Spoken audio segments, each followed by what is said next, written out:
So hi! Welcome and welcome back to my YouTube channel, and for today's tutorial, ituturo ko sa inyo kung paano nga ba mag-register ng Go Extra 179 sa ating Globe SIM. But first, can you subscribe to my channel and don't forget to hit the subscribe button and the bell to notify you for my new updates. And if you learn more, so keep on watching and let's start. So ayan guys, for today's video mula sa ating mobile device, pumunta lang tayo sa dial ng ating phone. And dito sa dial lang natin is asterisk 143, number sign or hashtag, and then call.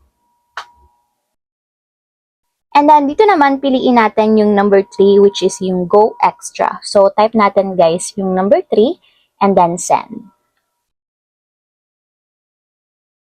And ayan guys, lastly, piliin naman natin dito yung number 4, Go Extra 179. So type natin yung number 4 and then send.